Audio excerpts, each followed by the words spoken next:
Agora sim, muito boa noite, caro amigo telespectador da sua TV Diário do Sertão. A partir de agora, entra no ar o seu programa Interview. Programa esse que você tem a oportunidade de conhecer de um outro ângulo a vida de algumas personalidades que compõem a nossa sociedade do cotidiano. É uma forma de você conhecer os sonhos, desafios e início de vida de algumas personalidades aqui da nossa região. E hoje temos o prazer e a honra de receber o deputado estadual Antônio Vitoriano de Abreu, ele que é deputado pelo PSC e bate um papo conosco a partir de agora no seu programa Interview. Deputado, muito boa noite, prazer imenso recebê-lo aqui no programa Interview da TV Diário do Sertão. O prazer é todo meu. Imagine só eu estar em Cajazeiras, neste horário tão nobre, podendo falar diretamente ao público aqui da região e do país como um todo, e poder, inclusive, falar de mim dentro da minha própria cidade. Então, para mim, é uma honra muito grande chegar aqui e ficar com vocês até quanto tempo for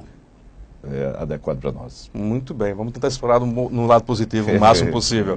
Deputado, esse primeiro bloco eu sempre convido os nossos convidados aí a fazer uma viagem no túnel do tempo e a gente conhecer um pouco da sua trajetória de vida. Bora lá? Podemos. Antônio Vitoriano nasceu, hein? Nasci em 9 de agosto de 1948, na Cabeça da Onça, sozinho, sem parteira, só eu e mãe. Só você e sua mãe? Às 11 horas do dia, depois que apareceu o primeiro para acudir e cortar o umbigo. Nossa, quem era? Um desafio. Quem cortou o umbigo foi meu próprio avô. Seu próprio avô que chegou. Estava sua mãe sozinha em casa? Sozinha. Chegou do açude com uma trouxa de roupa na cabeça e eu na barriga. 5 minutos depois, eu nasci sozinho no chão e ela gritou pelo pai, que era o Antônio Pessoa de Abreu, conhecido como Zuca, e ele veio e cortou o umbigo, e daí o desafio, até hoje. Quem era a mãe de Antônio Vitoriano? Era Sinhazinha, conhecido como Sinhazinha, mas o nome dela era Franciscana de Abreu. E o pai? Meu pai é José Vitoriano de Abreu, das Almas. Das Almas. As ocupações qual eram? Sua mãe? Os dois da roça. Da roça? Os dois da roça. Família grande, Vitoriano? Lá na minha casa nascemos em 12, mas somente 7 foram criados. Muitos desafios. Todos com desafios. Imagine só, nos anos de 41, que foi a primeira pessoa que nasceu, foi minha irmã, para frente, só se juntava dinheiro para comer, mais nada. Também ninguém vinha à feira, né? Ninguém precisava vir, tudo era arrumado lá mesmo. E, embora com sacrifício, mas todos que se criaram com saúde e com coragem de lutar pela vida. Qual a melhor lembrança que você tem da época, Vitoriano? Nada melhor do que nascer no sítio, dormir numa casa ouvindo a chuva e os trovões e poder acordar de madrugada para tomar caldo de mucunzá, quando faziam durante a noite, e um cafezinho no domingo para um pão doce que ia da feira de Cajazeiras. Ia direto para o sítio. Era o jeito, senão a gente não via chegar esse sábado, né? Porque eram 8 dias aguardando a oportunidade de comer um pão. E aqueles cachimbinhos de açúcar que eram vendidos na feira. Lembro muito bem. Tinha muitos. Ô, Vitoriano, você chegou a ajudar seu pai na roça também? Ah, trabalhei. Eu, a partir dos 8 anos, eu já me dedicava a ajudá-los. Eu trabalhava com cuidado, nunca tive medo de trabalhar, tanto é que ainda hoje eu trago essa característica de agricultor e apaixonado pela roça. Eu sei que a roça não dá futuro a ninguém, hoje principalmente. Naquele tempo dava, porque se não desse, nós não estaríamos aqui criados, né? Mas mesmo assim eu sou apaixonado. Aos 8 anos eu já ajudava a plantar, limpar, ia para a escola do Riacho do Meio, o meu professor Tonheiro, o pai do vereador Humberto, o melhor professor que eu já vi até hoje. E quando voltava ia direto para a roça, trabalhava até o sábado, meio-dia. Aos 15 anos, por minha conta, foi que eu achei que não poderia mais ficar na roça e resolvi vir estudar em Cajazeiras sem ninguém mandar. Eu resolvi... Você veio sozinho? Vim só. Avisei a meu pai que tinha que vir, porque eu não queria mais roça. E simplesmente ele disse, eu não posso mandar, nem posso proibir, vá se tiver coragem. E eu saí da roça após uma lacraia que ele chamava, né? Mas na verdade é escorpião. Pegar meu dedo, eu estava limpando o mato, e quando puxei aquele matinho até de um pé dessas frutinhas que nascem no sítio, o nome é ameixa. Pronto. Quando eu puxei aquele matinho, ela pegou e eu disse, sábado não vou ficar mais não. Aí cheguei em casa, por minha conta mesmo, eu digo, mãe, vamos sábado para Cajazeiras. eu quero me matricular no colégio diocesano. Então, fazia 3 anos que eu tinha parado de estudar, que eu já tinha terminado o primário, o velho primário, o 4º ano primário, né? Aí ela disse, vamos, agora depois de matricular, vai ficar na casa de quem? Vai aparecer. E viemos, matriculamos lá no diocesano, matriculei-me na admissão, e uma semana depois juntei a maleta que tinha lá, era aquela mesma, aquelas maletas o pessoal dizia maleta da cobra, né? Comprava na feira. Botei lá minha cueca, minha calça e minha camisa, um par de meia, uma latinha de sardinha para guardar o sabonete. Naquele tempo era saboneteira de pobre, era uma lata de sardinha seca. E eu vim na garupa da burra de meu pai, e chegamos aqui, ali na rua Coronel Guimarães, que era a rua da família da gente. Tirei a bagunça de cima do burro e fui apelar para que lugar Você ficaria. Veio montado no burro? Na garupa, meu pai voltou, e eu fiquei. Então, na rua da Tamarinda, ele me despachou e eu fiquei sem saber para onde ficar. Aonde ia ficar? Pô, consegui. Com o tempo você descobre. Aí havia, naquele período, uma tia da minha mãe que estava se instalando na rua, ali onde é Bosco dos Quadros, aquela casinha mesmo. A tia de minha mãe estava se instalando ali e disse, olha, se quiser ficar aqui uns dias, pode dormir aqui, vai se virando. O fato é que, nesse se virando, eu me virei 5 anos em Cajazeiras. Dali para Doutor Coelho, para um muro que tem ali naquela rua estreita, que é a Travessa São Vicente, que sai lá no Cinepax. Uma rua estreita onde era também o curral do meu avô guardar os burros quando vinha no sábado, né? Aí tinha um quarto lá de cangalha, escuro, sem água, sem luz, sem nada. Eu me instalei ali, veja, com 15 anos. Era um desafio. E ali mesmo eu consegui passar mais dias. E a coisa foi sempre com dificuldade, indo. E eu passei em Cajazeiras 5 anos, que eu digo todos os dias. O lugar mais distante, mais difícil que eu já encontrei na vida para estudar foi Cajazeiras. Apesar de ser a minha cidade. Por que isso? Porque naquele tempo, a economia brasileira era instalada na zona rural. A cidade era lugar que ninguém queria. E quando você ia morar na cidade, era considerado um malandro. Vai morar na rua, vai ser malandro. Vai se aprender o que não presta. Só vai aprender o que não presta. Pois bem, mesmo assim eu fui um bom aluno do diocesano. Eu e o professor Abreu passamos a morar nesses 5 anos aqui em Cajazeiras com sacrifício, botando água do açude grande para a gente mesmo tomar o banho da gente. Botava de madrugada, senão as namoradas não queriam mais depois, né? Que havia naquele tempo uma péssima qualidade, era ser beiradeiro. A gente podia ser um beiradeiro rico, mas quando chegasse na cidade você não namorava nem com a filha do chapeado. Nossa. Porque era beiradeiro. E ficávamos nessa discriminação.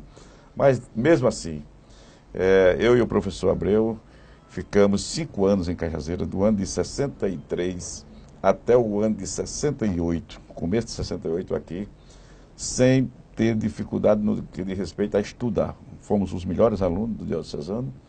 Servimos o tiro de guerra em 67, não 6 meses, mas sim 11 meses de tiro de guerra. 11 meses. Nós passamos 11 meses no tiro de guerra, sem nenhuma falta. Eu nunca tive falta do colégio, nem tampouco no tiro de guerra. Nunca levei atestado médico para nenhum canto. E toquei a vida com esse sacrifício todo. Fazia comida, nós mesmos éramos os cozinheiros. E era alternado os dias. Um final de semana ele ia fazer a feira no sítio, nas Almas. No outro final de semana quem ia fazer era a minha pessoa na Cabeça da Onça. E a pé depois que fazíamos a educação física, para não ficar com falta na educação física. E isso foi para nós uma trajetória de sacrifício, porém marcante, porque nós conseguimos romper dificuldades. Morávamos em casa sem água, sem sanitário. A água era trazida do açude grande para tomar banho e cozinhar. Os cozinheiros éramos nós mesmos. Cozinhávamos quando chegávamos do diocesano, fazia aquele rubacãozinho corrido para comer com sardinha e banana quando tinha. Mas não tinha, era só rubacão puro. Mas já ficava a sobra para a janta, porque nós tínhamos que ir para a educação física dia sim, dia não, no diocesano. E cozinhando tudo a lenha. Essa lenha nós íamos buscar no sítio. Eu ia a pé na sexta-feira à tarde, chegava na Cabeça da Onça por volta das 9 horas da noite, só, uma estrada não tinha asfalto, era só terra, E no sábado, durante o dia, eu preparava a feira para trazer. Antigamente era o contrário, a gente fazia feira no sítio. Agora, que feira era essa, né? Juntar ovos de galinha para poder fazer o tempero da semana, girimum que tinha nas roças, resto de batatas, e assim por diante, e feijão, arroz e tal, fazia a cangalha cheia e vinha com o jumento carregado, com lenha também, porque tinha que queimar, e a cavalo em outro burro. Tínhamos lá no sítio alguns garotos que vinham com qualquer dinheiro, a gente trazia, aí ele voltava no domingo com o burro, cavalo num e tangendo o outro, que trazia a carga. Isso foi durante 5 anos. Ao término de 67, com a saída do tiro de guerra, não havia mais outro curso, além do 4º ano ginasial. Esses 5 anos, 6 anos, você só estudava ou também trabalhava? Só estudava. Aqui não tinha trabalho. Só estudava. O trabalho era tentar sustentar a gente aqui. Se manter vivo. Pois é. Pois bem, mas mesmo assim nós tiramos esses 5 anos, deixando na história de Cajazeiras professores que foram nossos, conhecedores de que nós tínhamos futuro. O padre Vicente dizia com todas as letras: esse pessoal vai vencer, o pessoal tem origem. O padre Vicente já era naquela época o homem que conhecia a nossa origem. Por quê? O padre Vicente já sabia que a família Pessoa daqui é a mesma de João Pessoa, era a mesma de Epitácio, a mesma de João Pessoa, governador. E ele dizia: não, vocês têm tudo para vencer, porque apesar da dificuldade financeira de vocês ser muito grande, mas vocês têm o talento dos Pessoa, e o Pessoa é talento mundial. Então ele acreditava que a gente vencia. E os outros professores, o padre Gervásio também era um grande estimulador, o padre Luiz Gualberto também foi excelente na minha vida. E diria Francilino Soares, Maílson da Nóbrega foi professor nosso. Veja como era uma coisa engraçada você estudar ginásio em Cajazeiras naquele tempo, os professores, as qualidades. Doutor Rui Formiga era professor de francês. Nossa. Veja bem. Maílson da Nóbrega, professor de matemática. Francilino Soares, professor de português, e a mulher também, que era Magna Soares. Certo? O professor Martinho Salgado, que era professor de História Geral, Mr. Boy, professor de Latim.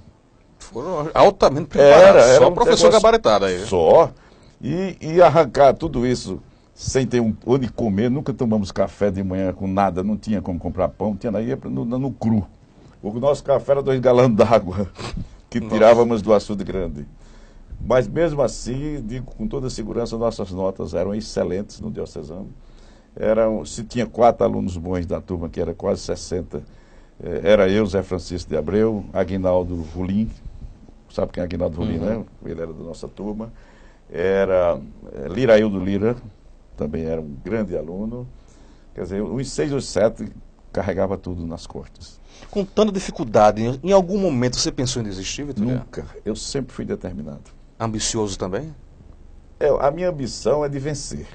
Eu sempre fui ambicioso nesse sentido. Eu, quando via alguém vencer, eu dizia: eu vou também. Imagine como eu tenho uma característica que, às vezes, ela é considerada característica de impositor, de gente mandona, de quem é dono do mundo. Não é. Eu apenas sou determinado, e isso não foi criado por mim, não. Deus que me deu isso. Eu, quando disse lá no sítio que ia sair para ser médico, quem acreditava nisto? O médico era só da família que podia. Em Cajazeiras, você é filho de... Um beiradeiro lá do sítio vai ser médico. Sem condições. Quem era médico que dizia que ia ser médico era filho de Zuca Leite, que o doutor Epitácio foi. Era os Peba. Inclusive, eu hoje me lembro que quando eu cheguei aqui em Cajazeiras com a cabeça raspada, a primeira pessoa que me procurou para dar um abraço foi uma pessoa desconhecida, foi o doutor Zuca Peba. Ele me pegou ali no calçadão, que era a rua estreita, na rua Tenente Sabino, e me segurou pela cabeça e disse: meu filho, eu vim lhe dar um abraço, embora eu não saiba quem é você. Você é de Cajazeiras? Eu sou. Pois você vai representar essa cidade. Eu estou vendo que você é uma pessoa... Quer dizer, isso foi um estímulo, certo? Um estímulo. Pois bem, então a trajetória mais pesada foi essa de Cajazeiras, porque as demais passaram a ser maneira. Quando nós terminamos o ginásio em 1967, no outro dia nós juntamos a mala e fomos para São Paulo, eu e Zé Abreu. Para quê? Na esperança de arranjarmos um colégio lá para estudar o científico, que era o que tinha depois, que aqui não tinha encanto nenhum. Após o ginásio, ou você fazia um concurso para o Banco do Brasil, ou voltava para a roça. E nós não tínhamos esse desejo de ser bancário, apesar de na época Era o banco ser bancário era melhor do que ser santo, melhor do que ser doutor. Era uma profissão desejável. Porém, nós fomos para São Paulo. Pegamos aqui um ônibus de Raimundo Ferreira, dia 7 de janeiro de 1968. E passamos 5 dias na estrada, não existia asfalto, era terra. Chegamos em São Paulo e fomos direto para a pensão de Antônio Ferreira, que é lá de São José de Piranhas, que morava lá há mais de 30 anos. Ficamos na pensão e fomos arranjar serviço. Arranjamos serviço no primeiro dia que visitamos a Estevô, que é uma fábrica de peças de automóvel francesa. Ela é vizinha da Biotrônico Fontoura e da William, naquele tempo da William, que era uma fábrica também de carro. Pois bem. Foi a primeira ocupação profissional? Foi a primeira. Havia empregos em grandes empresas. Naquela época, quem tinha o curso de ginásio, naquela época, era muito procurado. Porém, não dava oportunidade de estudar. E nós não quisemos. Nós preferimos ficar com um salário menor, desde que a empresa deixasse a gente estudar de noite. E foi só essa fábrica que deixou. Aí nós ficamos estudando à noite e trabalhando no dia. Agora era trabalhar mesmo. Trabalhar em São Paulo não é como aqui, que você quebra um galho, tira um atestado, tá lá, não. Trabalha, acabou. Não tem direito a atestado, não tem direito a nada. E nem pode parar de trabalhar. Mesmo assim, eu ainda tolerei um ano. O professor Abreu ficou lá.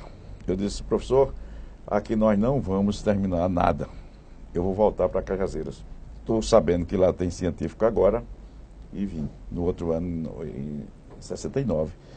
Eu voltei e o colégio estadual já estava começando o curso científico. Aí me matriculei de novo. Eu abandonei em São Paulo, nem fui fazer mais as provas depois. Repeti o primeiro científico em Cajazeiras. Aí daí nasceu mais vontade de estudar, porque a coisa estava melhor. Eu fiquei 2 anos aqui. No último ano fui para João Pessoa. Me matriculei no colégio lá do Jaguaribe. Era o primeiro ano que o colégio Jaguaribe ia ter científico, o 3º ano.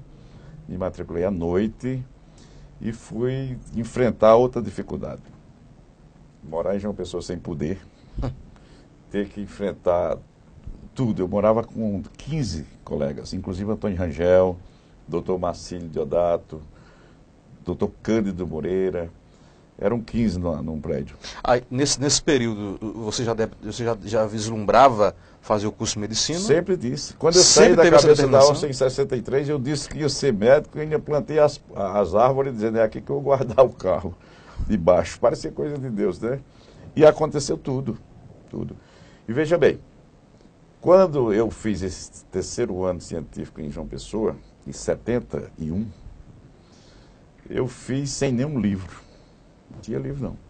Como na minha turma, doutor Ivan Braga era também da turma. Antônio Rangel, que eu sempre digo que eu devo muito a Antônio Rangel. Antônio Rangel disse, olha, eu estudo só de noite, eu passo o dia dormindo. Se você quiser usar meus livros aí, pode usar. E foi tudo que eu quis. Ele tinha todos os livros. E bem, o que aconteceu? Eu passava de 4 da madrugada até 6 da noite, sem parar, estudando nos livros dele, e eles dormindo. Quando era de noite, eles iam para os cursinhos, e de tarde ele ia para o curso dele, o colégio dele, que era pago. E de noite ia para um cursinho pago também, tinha material demais. Com esses materiais, eu estudei à vontade. Conclusão, dos 15 que morávamos juntos, só quem passou fui eu. Nossa! Só quem teve o prazer de passar foi eu. No curso de medicina. Concorrido, difícil. Mas aí, pronto. Depois que passei, o mundo clareou. Fui para a faculdade, já ganhei direitos de moradia de graça, comida de graça, bolsa. Depois veio o crédito educativo. Quem quisesse se inscrever com crédito educativo podia. Então a coisa clareou de uma rapidez, que além de tudo isso, mais o crédito educativo, eu arrumei um emprego na Saelpa. Passei a trabalhar à noite na Saelpa, nos computadores. Estavam instalando os computadores da época. Um computador daquela época era do tamanho desse prédio. Imagino. Os cartões, você perfurava os cartões, tá? para em seguida passar naquele rolo de fita 4, 5 vezes para reduzir a 1. Era um negócio sério. Mas eu ficava de 6 da noite até a meia-noite nos computadores da Saelpa. Foi Edme Tavares que me colocou. E minha esposa, aí me casei, fui atrevido, fui logo casar. E minha esposa conseguiu também, através de Wilson Braga, uma posição de professora, porque ela estava terminando o curso de licenciatura de letras.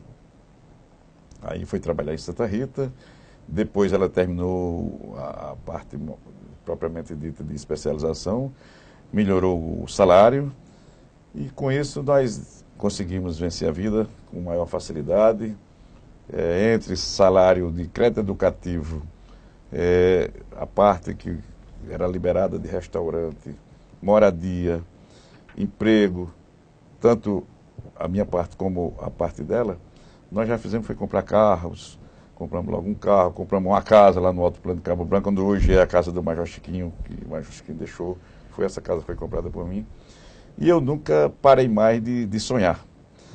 Quando eu cheguei no 6º ano, no 5º ano, aliás, de medicina, todas as pessoas que fizeram isso, como eu fiz, trabalhando em empresa de governo, até o momento de se formar, quando saía para fazer residência, ele levava aquele emprego, o governo facilitava. Não, enquanto estiver lá, vai receber. Eu nunca quis isso. Quando chegou o momento de ir para São Paulo fazer residência, em 1977, eu fiz simplesmente a opção de dar baixa na minha carteira. 4 anos que eu estava na Saelpa, dei baixa e parti para São Paulo fazer residência. Já tinha um filho, deixei Fátima grávida do 2º. Quando foi no final de 77, aliás, de 78, ela foi para lá morar também. E lá em São Paulo nós alugamos apartamento e fiquei estudando na faculdade, fazendo residência e tirando plantão toda noite para ganhar dinheiro. Em São Paulo? Em São Paulo. Com esses plantões nós arrumamos condições de equipar a nossa casa, comprar carro, comprei aparelho de raio-x que trouxe para cá depois. Quer dizer, eu sempre fui sonhando em direção a vencer. Terminou a residência e voltou direto para Cajazeiras? Para Cajazeiras. Naquele tempo, dos colegas, só quem teve coragem de se formar e ainda passar 2 anos, 3 anos fora, sem ganhar dinheiro, só com dinheiro de bolsa e plantões assim, fui eu. Os outros vieram logo ganhar dinheiro, se instalaram, ficaram por aqui. Mas eu ainda fui tentar com 2 meninos. Sempre fui desafiador da vida. Pois é, quando foi no ano de 81, eu vim embora para Cajazeiras. Cheguei aqui em Cajazeiras, no mesmo dia Chico Rolim me nomeou secretário de saúde. Sabe por quê? Porque quando Chico Rolim foi candidato a prefeito, não tinha um médico com ele. Ninguém queria apoiar Chico Rolim. E Chico Rolim, eu era acadêmico, Chico Rolim chegou em João Pessoa e disse: tem coragem de os doentes que eu mandar, você tomar de conta que ele pode mandar. Ele fica aí atendendo. Aí ele dizia: agora assim que você concluir seu curso, vá para Cajazeiras, eu preciso de você. É por isso que eu devo muito a Chico Rolim. Eu acho que em Cajazeiras vai demorar muito gerar um Chico Rolim de novo, que é um cara de muita visão. Ousado, né? Ousado e amigo. Ele sendo amigo seu, você pode... Ele perde a família dele, mas não deixa de ser seu amigo. Pois bem, Chico lançou a sua candidatura aqui a convite de Quirino, que era prefeito naquela época, de 72. E logo naquele tempo, todos os doentes que Chico precisava mandava para mim, eu morando numa casa pequenininha lá em João Pessoa, lá no Roge. E cuidando desse pessoal? E esse pessoal comigo dentro de casa. Tinha doente que passava até um mês lá. E eu ia deixar na faculdade, eu não tinha direito a receitar de graça. Deixava lá, acompanhava, pedia para operar, fazia exame e tal. Aí aqui estudar depois. E trabalhar de noite. Mas tudo deu certo e quando eu cheguei aqui, Chico disse: quer ser nomeado hoje para secretário de saúde? Eu disse: bom, deixa eu tirar pelo menos o raio-x do carro. Eu trazia tudo dentro do carro. Eu vim com o carro tudo completo de material para instalar um hospital. Aí ele disse: mas está nomeado. No meu. E ainda me deu depois um ponto para eu começar, que foi ali onde é o atual Suplan. A Suplan. Ali era um prédio abandonado, que o Estado tinha deixado. Era da prefeitura, mas o Estado passou a ficar com ele, depois abandonou, era posto fiscal. Aí Chico Lima mandou ir para lá, eu fiquei ainda 1 ano e meio trabalhando ali, botei meus equipamentos ali. E aí começou. Nessa experiência de ser secretário de saúde, de estar presente diretamente no executivo, foi daí que despertou o interesse de Vitoriano ser político? Mas responda daqui a pouquinho, porque vai para o nosso intervalo comercial e daqui a pouco você vai conhecer um pouco agora da trajetória do político Antônio Vitoriano de Abreu.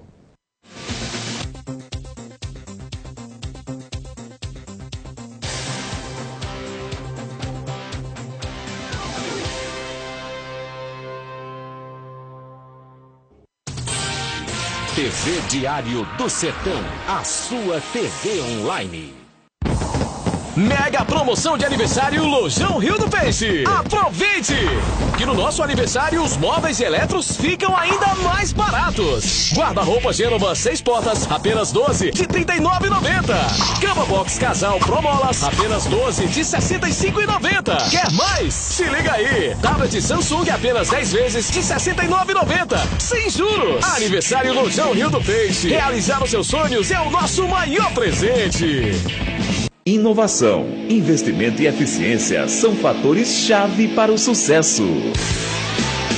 Seguindo essa linha, a Transportes Marajó continua sendo a líder no setor de transportes de carga na Paraíba. Presente em vários estados brasileiros, a Transportes Marajó está em franca expansão. Transportes Marajó, uma empresa do Grupo Zerinho. Fazemos acontecer. RM Motos e Autos tem a qualidade que você confia. Compra, vende, troca e financia. Carros e motos novos e usados. Atendimento personalizado.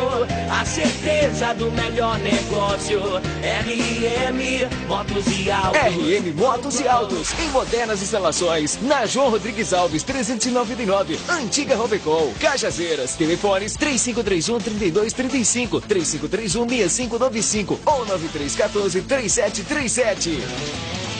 O Laboratório Central Lab acaba de receber novos e modernos equipamentos de análises clínicas, o Pentra 80 e o Syncron CX5, o segundo da Paraíba, rompendo a barreira da evolução tecnológica e oferecendo automação total. O resultado é mais agilidade na entrega dos resultados dos seus exames, com um reconhecido, renovado e certificado padrão de qualidade Controlab. Central Lab, um laboratório único, presente em 3 estados e 14 cidades.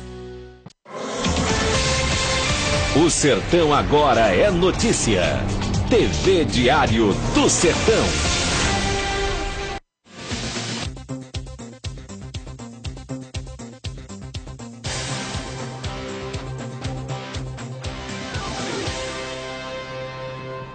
Muito bem, de volta com o seu programa Interview para a sua TV Diário do Sertão. Hoje, você conhecendo um pouco da trajetória de vida do deputado estadual Antônio Vitoriano de Abreu. Vitoriano, chegou logo de cara, tornou secretário de saúde. Daí surgiu esse interesse pela política, foi daí dessa primeira experiência dentro do executivo como secretário de saúde que começou a despertar você, o homem político? Não, político eu sempre fui. Com todo esse sofrimento que eu te falei, eu sempre fui presidente de turma. Eu fui presidente dos residentes do hospital 3 vezes em São Paulo. Era uma coisa muito favorável o despertar das pessoas em relação a votar comigo. Eu fui votado 3 vezes como presidente de residência de São Paulo. E todas as vezes eu tirava 80%, 90% dos votos lá. E eu não pedia. Os colegas chegavam, vai ser você, chamava Abreu lá. Abreu é você. Porque eu sempre tive aquele jeito de dominar a coisa, ao tempo que eu trabalhava também com muita vontade, quebrava o galho de todo mundo, ficava no lugar dos outros, então isso já fazia política, né?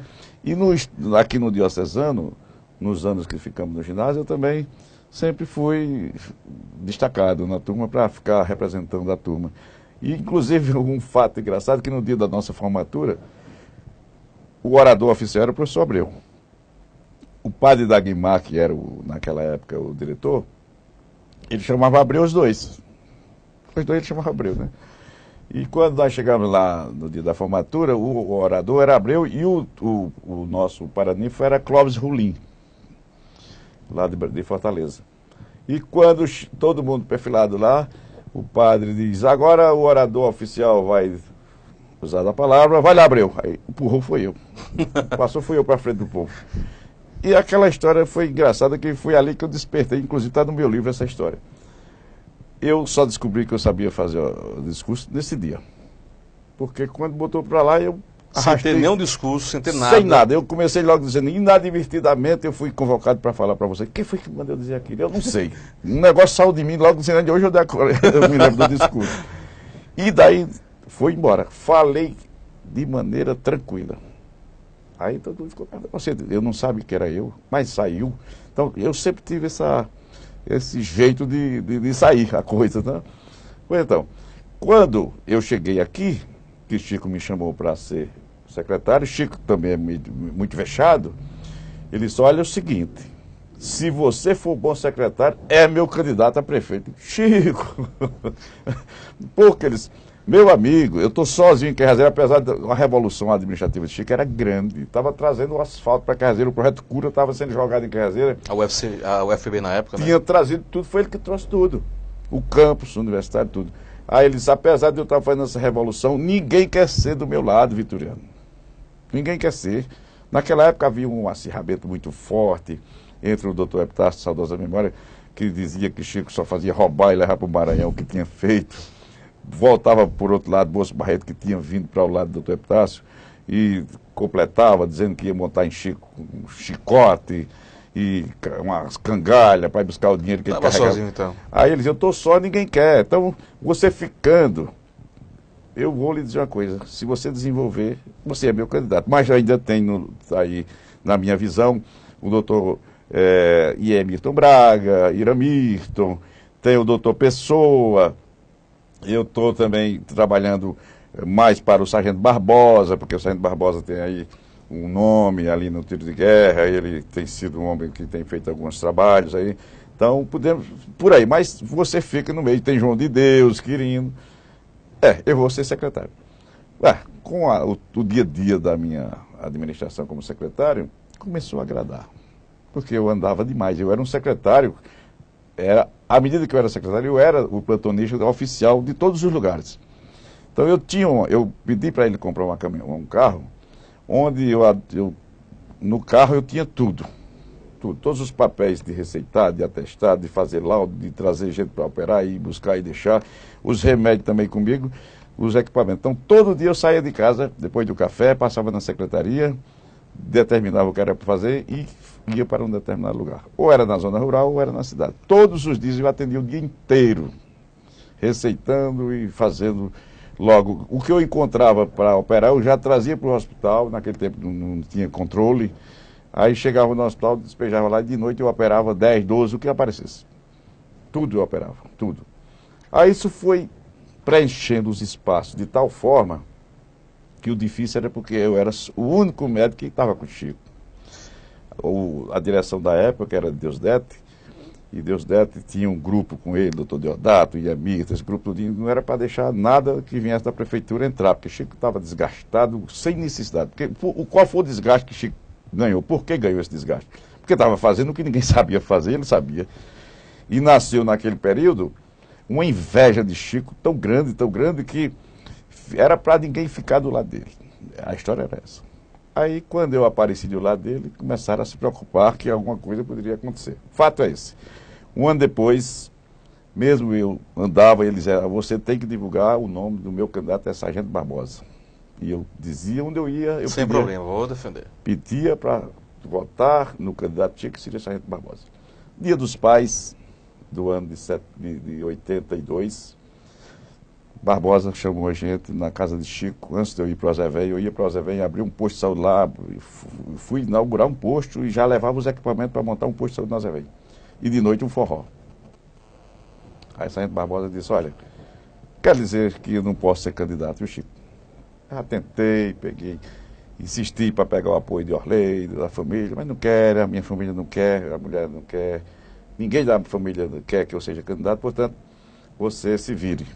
Aí Chico, mas rapaz, logo agora, justamente nessa casa que Chico morava, enfrenta o vizinho do comercial, em frente à prefeitura. Uhum. Aí ele disse, não, mas faz o seguinte, não diga a ninguém, não. Vá para o Zé, vem. Ficou assim, não foi, não. Não foi. Aí eu fui.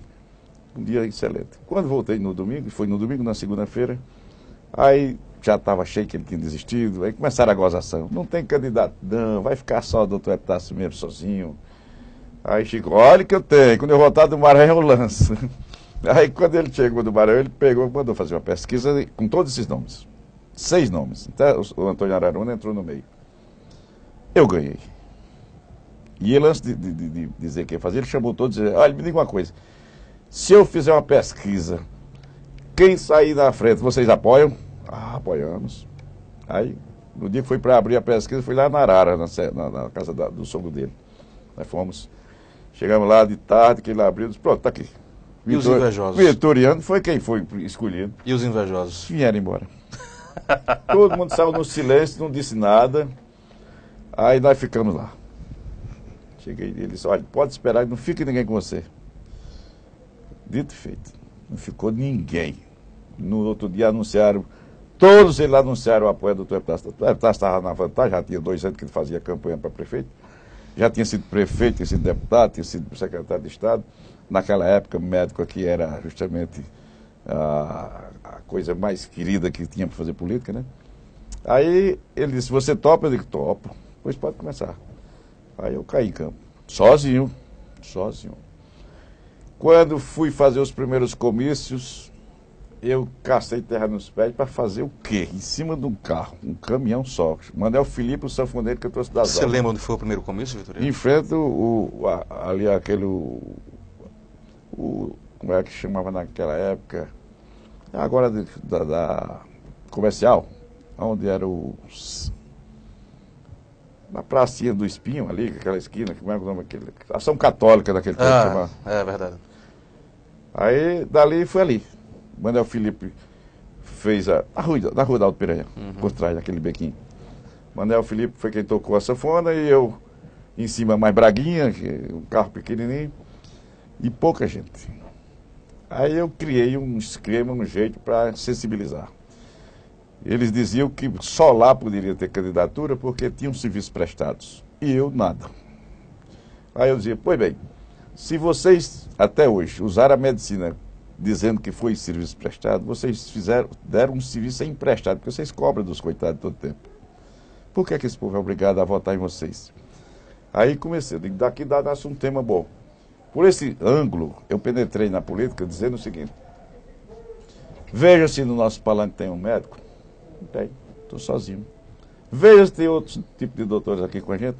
Não tem. Sabe por quê? Porque todos têm vergonha de quem começa. Não acreditam em quem começa. Não acreditam no talento de ninguém. É preciso já vir feito para eles acompanharem. Pois, a partir de agora, eu não quero nenhum comigo. Eu prefiro assim. Chico Preto era um picolezeiro que tinha aqui. Ele sempre chegava lá cedo com a carroça de picolé. Aí Chico, aquele outro que era cheio de graça, que vendia picolé. Brincadeira, eu estou esquecendo alguns nomes.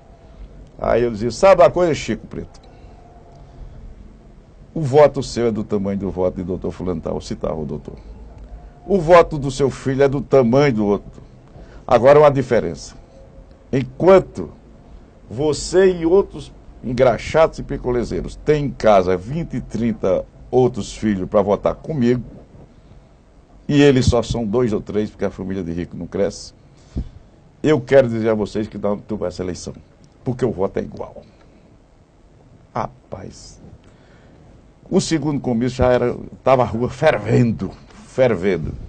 Conclusão, a minha eleição só não ganhei porque foi preciso o Wilson Braga, na época, como candidato a governador, criar um modelo para tomar a eleição de mim. Porque nem o último comício eles puderam fazer aqui em Carreira, só deu a minha campanha. Sozinho. Aí dali nasceu um fogo que até hoje eu não esqueci mais. Foi o melhor momento da minha vida, foi aquela eleição de 82, porque foi feita só com pobres, só com gente de rua, gente que acreditava, gente que confiava. E é por isso que meus votos resistem. Eles nasceram assim. Não foram comprados. Nunca comprei. Não foram obrigados. Eles nasceram do que o povo entendeu que eu era. E quando você faz o voto nascer pela consciência da pessoa, nem emprego toma. Nem emprego toma. Daí eu tive que manter essa minha posição de firmeza, de uma palavra só, de respeito a quem é pobre, quem não tem nada, de dar preferência àquele elemento que ninguém quer dar. E venho sustentando até hoje, embora com dificuldades, porque quando o meu hospital funcionou, esse povo teve lugar para fazer o que quisesse. Ninguém voltava no meu hospital, porque não tinha convênio, não. Ninguém ia 2 vezes para o hospital, porque não achava quem quisesse ou não quisesse fazer. Sempre eu quis fazer. E isso espalhei em Cajazeiras uma confiança muito grande. E ainda hoje eu sobrevivo dessa confiança que o povo me deu, que foi reforçada no período em que virei prefeito em 88, porque eu fiz o que o povo queria. E ainda está aí. Só governei 4 anos, num período em que governo federal não existia para a prefeitura, governo estadual muito pior, e empresário não tinha coragem, nem condições, nem sabia que era preciso, não tinha como ajudar uma prefeitura nem com um litro de cachaça. Fiz chamegão 4 anos, que ainda hoje eu digo que foi os melhores chamegões que Cajazeiras teve por conta da prefeitura. Fiz carnaval 4 anos, que foi justamente o momento em que o carnaval de Cajazeiras se deslanchou e ficou conhecido mundialmente. Tudo por conta da prefeitura e de João Claudino. O carnaval João Claudino ajudou e muito.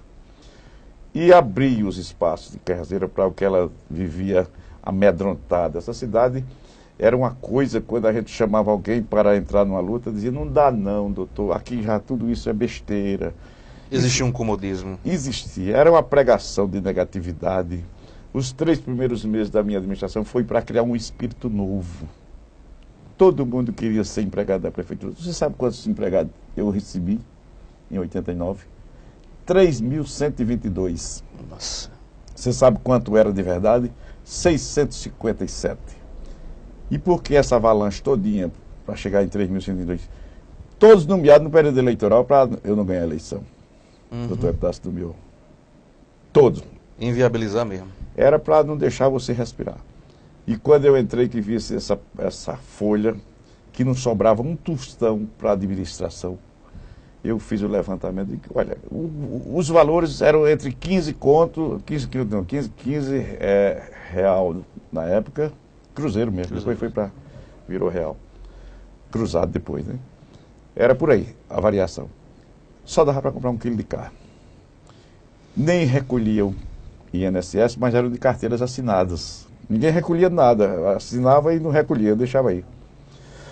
E eu tive que enfrentar tudo isso ao tempo em que fui enfrentar o próprio desgaste meu, porque você adotar uma nova sistemática de mandar numa cidade onde o povo queria a todo custo viver de esmola, de ajuda, de piedade, de atestado, de encostamento em INSS e de ajuda das prefeituras, porque ninguém achava que podia descobrir a sua própria vida. Ninguém queria aceitar isso. Você teve que tomar algumas medidas drásticas para tentar organizar a Prefeitura Municipal de Cajazeiras. Essas medidas que você tenha tomado à época talvez tenham desencadeado dificuldades no seu projeto político futuro? Não, foi o contrário. Imagino que quando eu recebi esse tanto e deixei só 657, significa dizer que 2.000 e pouco foram para as ruas ficar contra mim. O próprio doutor Epitácio, de saudosa memória, disse no outro dia, acabo de receber 4.000 votos desse prefeito que tomou uma decisão louca contra o povo. Foi botar o povo para fora. E fizeram uma passeata aqui com caixão de fundo e tudo, comemorando. E eu fui ao rádio naquele tempo, eu tinha um programa chamado Falando Sério, e eu dizia, não, pelo contrário, vocês vão ver que o povo vai descobrir uma forma de viver. E quando o povo descobrir que é capaz tanto quanto eu, todos vão melhorar de vida.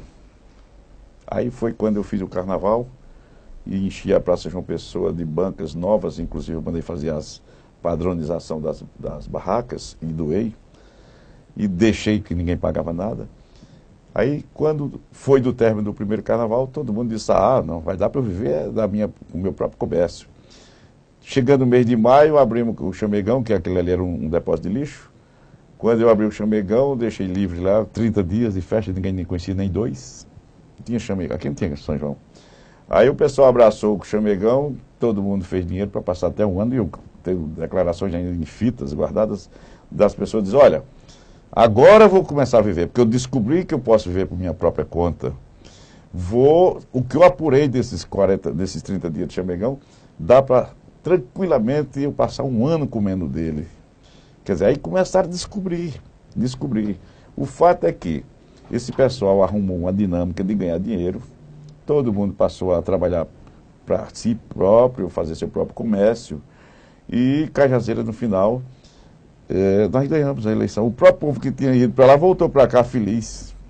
Voltou, porque nós descobrimos, nós entregamos para ele uma nova realidade. Uma nova realidade.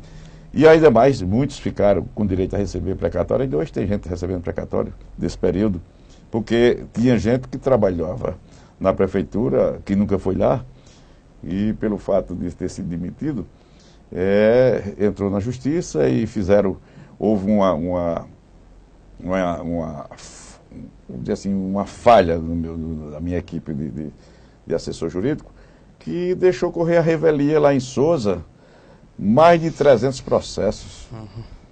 Aí foi que a juíza, aquela japonesa, que era do trabalho, naquela época era lá em Sousa, ela mandou me chamar e disse, doutor, eu mandei lhe chamar porque o senhor está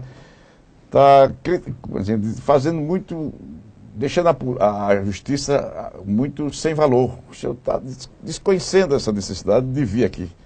Então, ou o senhor se justifica, ou nós vamos ter que abrir um processo contra o senhor. O que foi? 300 processos já se vão aqui e seus advogados não estão vindo. Aí eu cheguei aqui, eu não estou sabendo disso, mas agora mesmo vou tomar providência. Cheguei em Cajazeiras, na mesma noite demiti todos os meus advogados. E nomeei outros. Aí começou a coisa a voltar a nosso favor. Então foram sempre desse jeito as decisões pesadas. Eu tomei umas decisões que ninguém queria tomar. Vamos dar um exemplo. Eu ia para a prefeitura segunda, quarta e sexta só para atender o povo. Quando era 4 da manhã, normalmente eu saía dentro de casa com um carro e um caderno e uma caneta. Um dia eu fazia fiscalização na cidade. Rua por rua, anotava o que estava precisando ser feito, e os outros dias era na zona rural. Os secretários, quando acordavam, já estava o bilhete debaixo da porta, que quando eu voltava desses lugares era 6 horas. Já deixava o bilhete lá? Já deixava o relatório para cada um e mandava fazer. Casa por casa dos secretários? Casa. Aí, 7 eu estava na prefeitura, sentado. No dia que era para o povo, era só para o povo. Agora, eu comia no birô e atendia sim e não no birô. Dei um freio num costume que tinha na época, do sujeito inventar que morreu um pai, uma mãe, não sei o que, eu queria o dinheiro do caixão. Eu pedi dinheiro para ir para São Paulo, porque morreu não sei quem da família lá. Isso era uma prática perigosa. E comia o dinheiro todo da prefeitura. Conclusão. Quem chegava, eu estava lá. Entrava um por um. E quando o cara dizia, olha, eu vim porque eu quero que o senhor me dê dinheiro para ir para São Paulo, que morreu minha... Até avó, cunhado, queriam ir ver. Só porque tinha facilidade. Aí eu disse, olha, faz o seguinte, você vai, já está enterrado, não, já enterraram, agora eu vou só visitar a família. Então dá tempo. Na prefeitura eu tinha várias picaretas, várias enxadas, pá. Está aqui uma picareta, você vai trabalhar 8 dias para a prefeitura. Você vai ganhar seu próprio dinheiro. Aí você ganha seu dinheiro e vai. É um dos relatos mais que a gente se escuta. Não, teve vitoriano, teve uma vez um cara que foi na prefeitura, pediu emprego, disse, não, toma aqui a picareta. Era desse jeito. O que acontecia? Ele descia com picareta ou enxada, com o material que tivesse eu entregava. Aí descia, quando chegava lá embaixo, era o primeiro andar que eu atendia. Aí ele devolvia. Aí subiu o guarda e disse, olha, a pessoa que desceu já foi-se embora. Disse, não tinha nada com isso, não. Então, economizava dinheiro e eu colocava a pessoa no seu devido lugar, porque não dá você viver num mundo só de jogo assim, para desmontar a verdade. Pela sua natureza, você é um político, é um ser humano que gosta de estimular o outro a procurar explorar os seus talentos. Sempre fui. Imagina, depois que saí por esse lado aí, você já viu que eu gosto de corrigir também, enfrentava. Quando o cara dizia, mas queria todo custo me enrolar, eu terminava se convencendo que ia mudar. E tinha uma outra questão. A zona rural, nós fizemos da zona rural uma revolução. Eu fiz mais de 80 açudes. A energia rural que tem no município de Cardeiras, quase 70% foi o que fiz com o dinheiro da prefeitura. Em quantos anos? Em 4 anos. 4 anos. Não Com tinha recurso próprio do município? próprio, nunca ganhei nenhum poste de ninguém. Feito com recurso próprio. Alta e baixa tensão. Mais de 81 açudes que eu fiz. Perfurei uns 80 poços artesianos com aquela máquina pica-pau. Ninguém dava nada. Revolucionei a educação quando o que é que havia na cidade? O colégio comercial, só, que comia o dinheiro da prefeitura todinho, sozinho. Era o valor que ele comia valia todas as outras secretarias juntas. Mesmo assim, eu mantive e no final, no último ano, eu passei para o Estado. E hoje as prefeituras ficam brigando, dizendo que não tem dinheiro. Não sei, não consigo entender porque é que essas administrações hoje se perdem. Porque eu só administrei com FPM e ICMS. Não tinha IPTU de nada aqui. Não tinha, o pessoal não pagava. Era só FPM e ICMS. E no governo Ronaldo, o ICMS era pago de 6 em 6 meses, agora é de 15 em 15 dias. Aliás, agora é toda semana. Naquele tempo era de 6 em 6 meses, passar 6 meses sem pegar no ICMS. Por isso que o pessoal ficava, reclamava, porque atrasava isso, atrasava. Como é que eu fazia? Fiz milagre. Agora, por que que você vai encontrar tantas obras do meu governo sem dinheiro?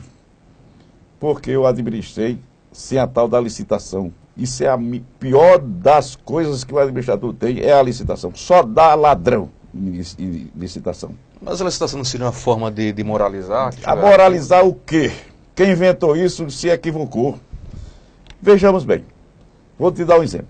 Eu, quando fui botar a energia do Azevém, saía dali do colégio dos Cocos. Foi eu que fiz aquele colégio, viu? Foi eu que implantei colégio na zona rural. Saía dali para o Azevém. O que é que aconteceu? Se fosse hoje, que tinha para a licitação, o dinheiro que a prefeitura tinha todinho, não dava nem pagar o projeto. O que é que eu fiz? Fui no Azevém e disse, quer energia? Queremos. Quantas pessoas tem aqui para cortar o mato, ou fazer o trinco, que eles chamavam o trinco? Lá de Dedé de Pereira até aqui, ao tanto. Todo mundo queria, de graça. Fizeram. Depois, quem vai cavar os buracos? Vamos. Até aí gastei quanto? Nem um tostão. Estava sendo feito o açude de Lagoa do Arroz, já tinha ali na Cevap, perto de 200 postes do chão. Fui lá em Buriti, aqueles postes, para quem vai ser? Disse, é da Cevap uma parte. Digo, me deu o resto. Autorizou. Então me deu o carro MUC da Sael, pode ficar com ele, pegue lá no Cevap e leve. Cheguei, poste, MUC, e contratei Raimundo Carolino, que é uma cobra para trabalhar, era funcionário da prefeitura. Aquele Antônio lá, irmão de Delzinho, vereador da Serra da Arara, 2 pessoas que você podia confiar. Aí eu perguntei, vocês tocam o serviço lá? Não, pode mandar. Só quero o MUC. Um era motorista, pegava o MUC pegava na Serva para os postes, ia lá, menos de 20 dias estava tudo colocado. Quanto gastei até aí? Nada. Aí fui na casa do eletricista em Juazeiro do Norte, falei com o Cícero, contei a história, disse, você só diga o que quer, deixa o cheque aqui, que eu mando tudinho. Pagava, dava 10, 20 cheques pré-datados, o material chegava aqui, botava. Gastei quanto aí? Ninguém viu. A obra está feita. Foi a mesma coisa para o Zé Veio, foi a mesma coisa para o Pau d'Arco, a mesma coisa para a Serrinha, a mesma coisa ali para o Catolé. Tudo, se fosse com licitação, como é hoje, 10 firmas se inscreveriam. Já vão combinadas. O que você poderia gastar 1 milhão vai ser 10 milhões. Na hora que abre aquelas concorrências, já tem quem vai ganhar, eles já se combinam. E a maioria... Você disse que é a manipulação. Com certeza, quando eles vão sair dali, daquela licitação, já sabe quem vai desistir e quanto vai receber da própria empresa que vai ganhar. E quem vai ficar essa despesa? É com a prefeitura, é com o poder público. Então, essa tal de licitação não tem nada de coisas que venham da, vamos dizer assim, qualidade ou moralidade. Não tem. Mas, deputado, a forma de trabalho coletivo, como o senhor exemplificou no início dos trabalhos à frente da prefeitura, eu acredito que hoje o pessoal não teria a mesma disposição. Aí qual seria o caminho? Não, a disposição só Porque a gente, todo mundo queria assim, não, vamos juntar aqui o pessoal da comunidade, você vai cavar, você vai levantar. Ninguém está disposto Mas hoje mesmo, a fazer esse tipo de mesmo trabalho. assim, se você for trabalhar com a mão diretamente da prefeitura, pagando, fica mais barato. Você acha que o Bolsa Família viciou, acomodou o povo brasileiro? Olha, Você é contra o Bolsa Família? Não sou não. A Bolsa Família, ela veio para dar um estímulo. Por quê? Não existia coisa mais degradante do que você viu o brasileiro com cara de quem nunca comeu, principalmente o nordestino. Você conhece mais alguém magro por aqui? Gordo. Tudo gordo. Você conhece mais alguém aqui que quando vê um pedaço de uma coisa para comer cai por cima como nunca tivesse visto comida? Não vê mais. Para encher a mesa, todo mundo vai lá tranquilo. Isso significa que o brasileiro agora come, e come bem, vive sossegado na questão de se alimentar. Então, isso é necessário, era necessário. Mas, por outro lado, não está acomodando o povo brasileiro? Alguns. Infelizmente, em todas as coisas que a gente for fazer no Brasil, tem sempre alguém que varia, que sai, desvia. Lamentamos. Agora, a ideia da Bolsa Família foi excelente. Foi excelente por isso, porque se há uma coisa que o cidadão merece ter no seu dia a dia é o alimento. No momento em que o alimento veio para a mesa do cidadão, principalmente no Nordeste, eu acho que isso aí foi uma coisa divina. Porém, precisando fazer como eu fiz. Eu dava, mas eu pedia, antes de receber o que eu ia doar, eu fazia a minha oração lá, meu sermão, para o sujeito começar a entender que a vida é diferente, que ele pode também fazer. Você comprou muitas brigas? De várias jeitos. Eu nem comprava, eles já traziam feitas. Todas as minhas ações de governo terminavam na justiça. Havia, Joaquim Alencar, na época, estava querendo ser político, e ele adotou uma série de táticas que todas caíam nos piaços dele. Porque não eram bem trabalhadas. Era algo que todas as pessoas viam que era um desejo que ele tinha ali dentro de si, de não aceitar-me como prefeito, de não aceitar-me como político, até porque ele achava que havia uma separação muito grande entre nós dois, uma vez que ele era filho de gente que tinha as coisas, e eu era lá da Cabeça d'Ossa, morávamos juntos, inclusive a terra que ele comprou na Terra Molhada foi de um tio meu. E aquela casa construída na Terra Molhada, todas aquelas madeiras dali foram tiradas lá do meu sítio Cabeça d'Ossa do meu avô. Foi doação. E ele, quando chegava aqui na praça, no meio da rua, achava que eu era um esmoléu de todos os lugares, que aliás não tem lugar nem de origem, e que ele tinha uma outra origem. E aí com isso ele começava a trabalhar com processo. Ele chegou ao ponto de da parte que eu estava vendendo calçamento, pedra de calçamento. Teve essa polêmica, tirava calçamento do canto, levava... Pois é, agora imagina o que era nada. Ele criava o negócio para ver se causava uma polêmica. Vou te mostrar o seguinte. Quando nós entramos na prefeitura, a Avenida do Jardim Oásis não passava nem bicicleta, porque ali foi feita rapidamente, o Estado fez aquela avenida e colocou o calçamento em cima do lixão, ali era o lixão de fora a fora. Quando chovia, qualquer carro que passasse, atolava, caía e ficava lá. E passava prefeito, ninguém queria enfrentar aquilo ali. Quando eu entrei, no ano de 89, as chuvas foram abundantes e ali virou um inferno. O Jardim Oásis ninguém passava. Estava também havendo naquele período o tráfico dos carros do sal. A estrada do sal tinha sido aberta para cá e todas as carretas pesadas passavam ali. Então, era o fim da picada. As pedras do calçamento estavam a 10 metros de fundura, de tanto descer atolado. Aí eu tomei a decisão. Eu digo, olha, não passa mais carro aqui, não vai passar mais. E botei os tratores para furar, para ver até onde ia, porque só era toleiro.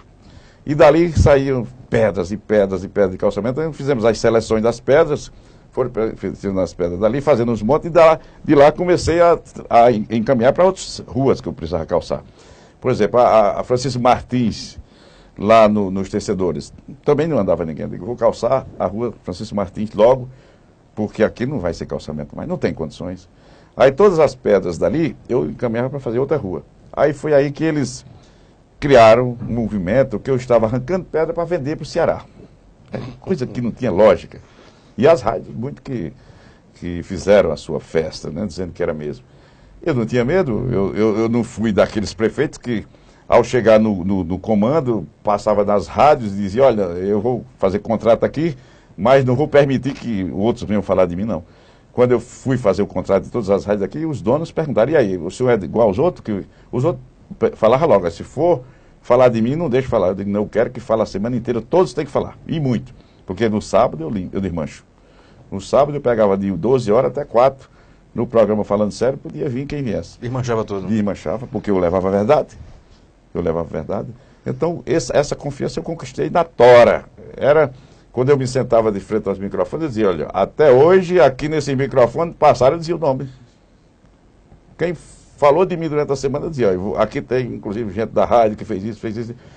Prepare em casa agora, porque se você tiver condições de responder, pode entrar no ar agora que eu não tiro do ar. Entrava? Entrava nada. Tudo feito de mentira. Pois bem, conclusão. Esse foi um dos problemas que eu tive que enfrentar.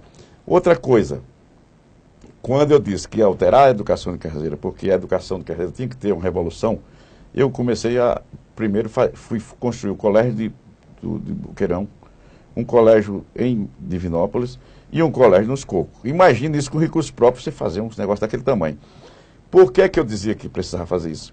Zona rural, naquele tempo, não tinha professor. E quando você encontrava um professor, tinha feito metade do primário, não sabia ensinar. Que cultura ia ser continuada desse jeito? Então, quando eu abri o Colégio dos Cocos para fazer, aí eu comprei a casa, onde o Colégio dos Cocos é, do vereador Edmilson, que era meu irmão. Comprei porque o ponto era aquele, não tinha outro não tinha lugar melhor do que aquele para fazer um colégio no rural, porque ali concentrava, era o ponto de convergência de todos os lugares.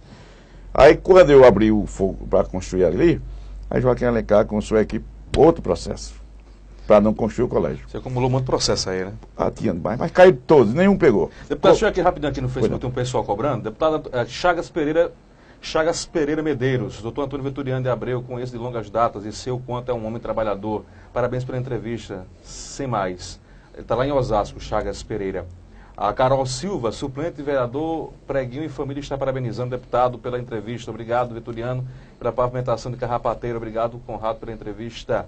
E Rômulo Lira, Veturiano lembrou bem do trabalho de Raimundo Carolino, que prestou e presta muitos serviços em Cajazeiras e região. É uma fábrica, isso é uma máquina. Vejamos, quando nós iniciamos o Colégio dos Cocos,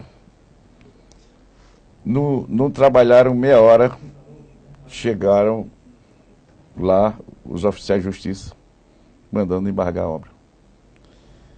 A pedido do promotor da época, que era aquele Aristóteles, lá de São José de Piranha, que ele passava todo dia lá. E fazia parte da equipe aqui que me apertava mesmo, na justiça, e impôs que o juiz mandasse embargar. Aí o juiz mandou embargar. Quando o embargo chegou lá, eu não estava aqui. Aí os oficiais de justiça voltaram para cá e foram se perguntar o que fazer. O pessoal da prefeitura disse, olha, você espere quando o prefeito chegar, aí ele assina. O que aconteceu? Em 3 dias nós fizemos no colégio. Você sabia disso? Não é detalhe, não. Eu determinei o seguinte, contrato todos os pedreiros que tiver hoje de folga em casa, eles ficam numa quinta-feira. Contrato todos os pedreiros, qualquer servente que quiser, mais a churrascaria de Benur, para ficar dando caldo e comida sem parar. Botei a caminhonete da prefeitura de serviço disso, aí serviço e mandamos encher lá de cimento, de cal e de tijolo e tudo que aparecesse. Começamos na quinta-feira, mais ou menos 2 da tarde, depois que foi decidido isso. Quando foi na segunda de manhãzinha, aliás, no domingo de noite, já estávamos lavando o chão lá e encostando as carteiras escolares para desafiar a justiça. Que eu não estava fazendo errado. Você tem um colégio para doar ao povo, para revolucionar a educação e ter que parar por iniciativa de alguém que, em nome da lei, fez simplesmente a bagunça. Está aí. Depois que nós deixamos lá todo cheio de carteira, eu assinei o embargo e perguntei se o juiz teria coragem de mandar desmanchar. Quem está aqui acompanhando e parabenizando pela entrevista é o Ronaldo Rodrigues, a Luciana Souza, que é a sua filha, e também o Neguinho de Juraci e a Cida Abreu. Vamos para um rápido intervalo comercial, daqui a pouco a gente volta, está um pouco com o tempo estourado, mas daqui a pouco a gente volta abordando outros assuntos polêmicos com o deputado Veturiano, hoje no Interview.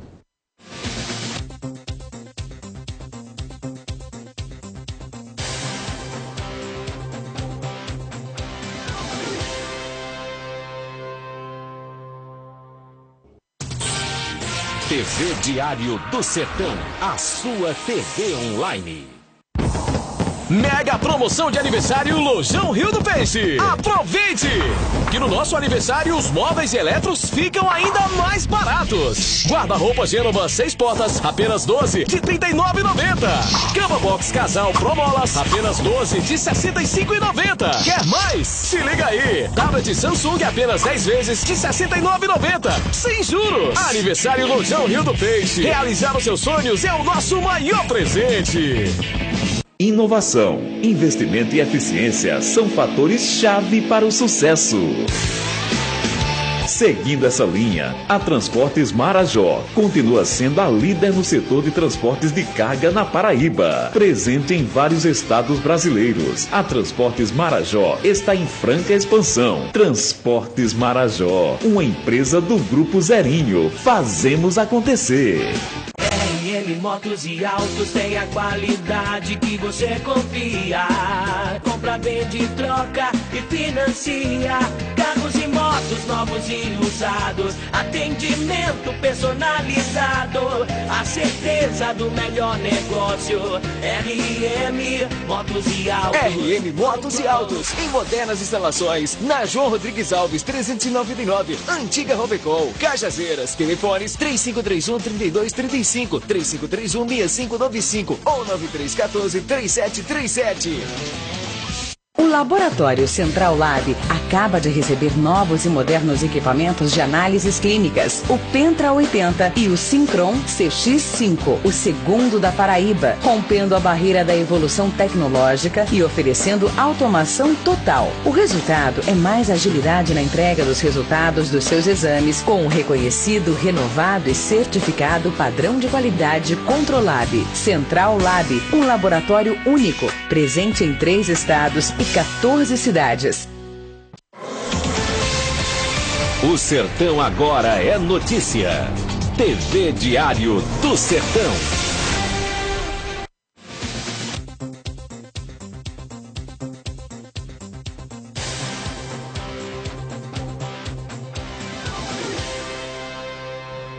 De volta com o seu programa Interview pela sua TV Diário do Sertão, hoje batendo papo com o deputado polêmico, mais conhecido como Leão, Antônio Vitoriano de Abreu.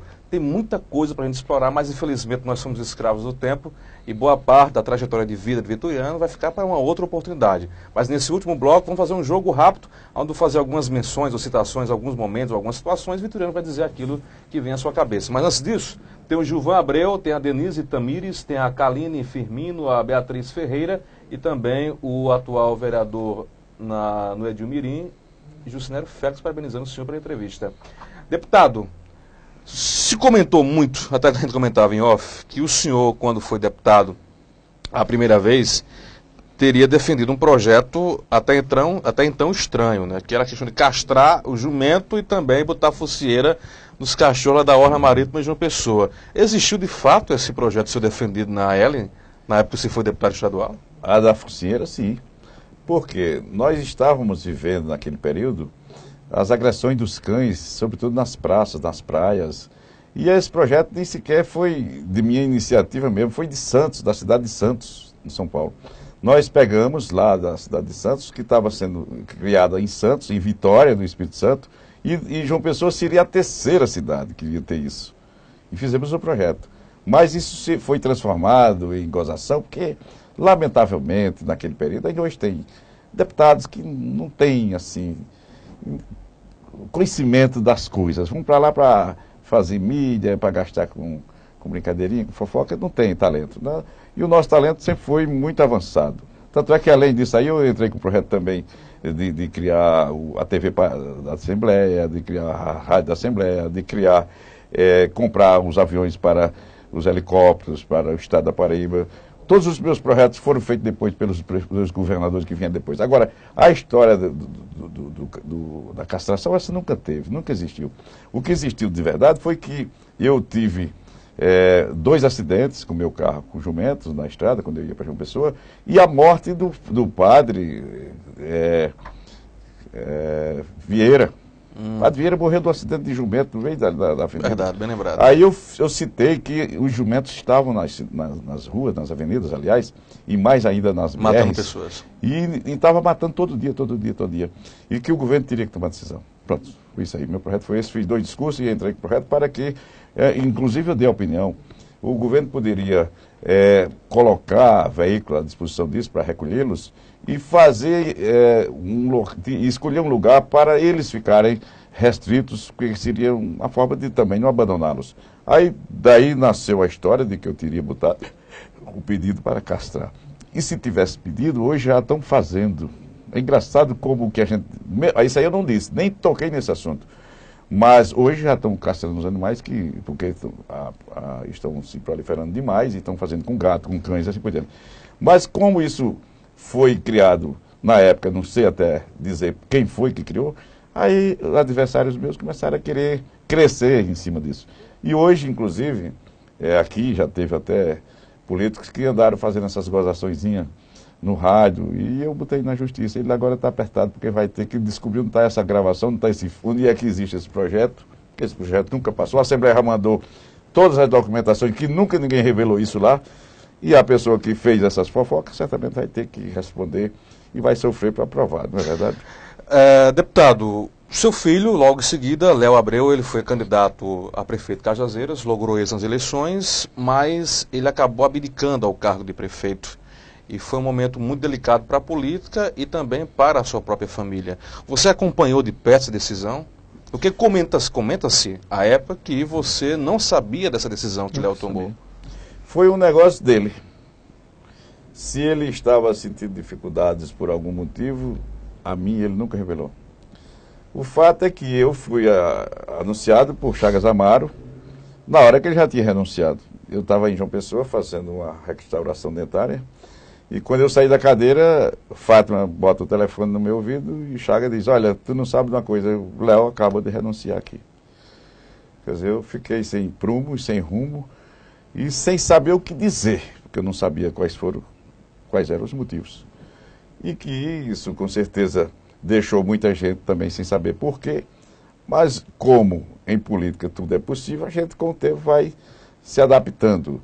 E hoje eu entendo que Léo, apesar de ser talentoso demais para falar, para abordar, para discutir, ele é muito simples para fazer política administrativa assim, porque há muitos confrontos, muitos debates, e ele não gosta de estar contrariando de ninguém, e assim por diante. Então ele preferiu sair e entregar o seu sucessor. Você se arrepende de ter estimulado também a entrar na política? Também, mas ele foi mais entrar na política por conta do padre Francivaldo. O Francivaldo dizia todo dia: olha, você não pode deixar de disputar essa eleição, porque vai ser a vida inteira esse pessoal, você é quem dá certo. Aí ele entrou, até ele disse: pai, eu não tenho condições de lutar, porque nem dinheiro a gente tem, mas o padre está insistindo, e já fiz várias pesquisas, está apontando essa possibilidade. Eu vou entrar. Digo, bem, pode fazer, eu nem digo sim, nem digo não.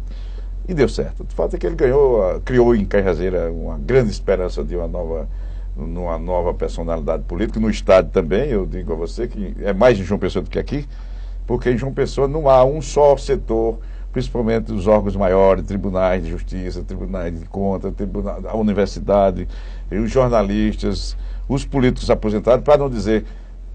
Eu estava certo que nós tínhamos encontrado uma figura capaz de botar esse Estado para um outro ângulo, mas infelizmente ele não aceitou. Após a renúncia, chegou a conversar com ele?